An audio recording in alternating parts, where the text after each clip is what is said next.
And to learn more about this topic, our reporter Ling Huang sat down to interview Mr. Mario Singh, a world-renowned forex expert and also founder and CEO of Fullerton Markets in Singapore. Let's take a listen.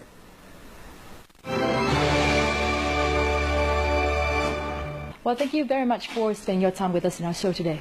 So first of all, the yuan has recently been included in IMF's special drawing rise of the SDR basket, which are made up of such major currencies as the dollar, the euro, the pound, and the yen. How does this affect the Vietnamese dong? The policy actually comes in October of next year, which is another probably 9-10 months away. So for China, it's actually a vote of confidence for the currency to be finally included in the SDR.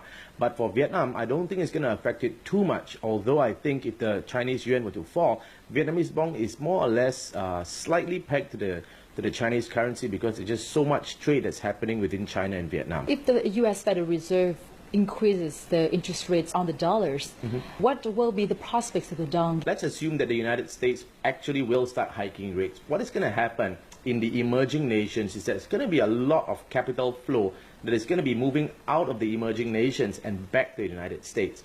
Now, granted, the US is a country that has very low interest rates, but the thing about the whole world, about capital flows of money, is that people like to see safety. And the US is still considered a AAA rated currency, although it has one of the world's biggest trade deficits. So when money flows back to the United States, the cause and effect would be that many of the emerging nations will now start to weaken.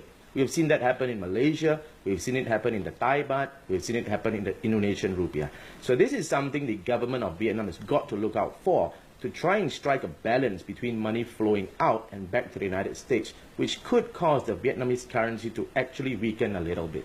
2016 is predicted to be a year full of volatility.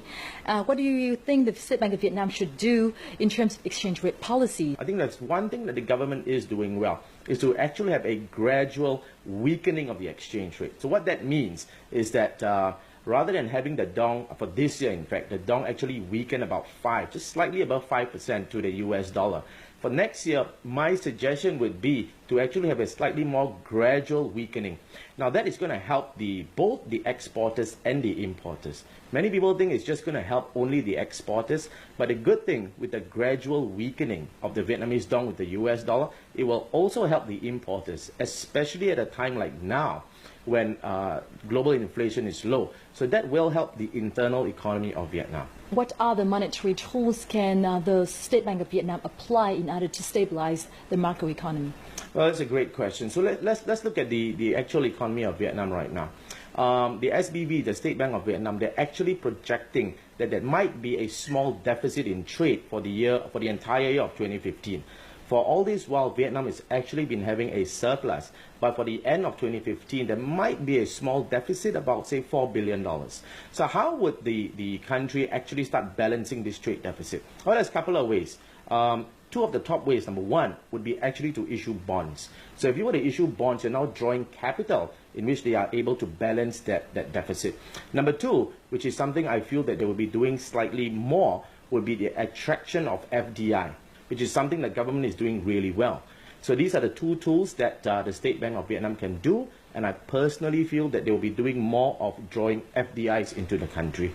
Thank you very much for joining our program today. Thank you for having me.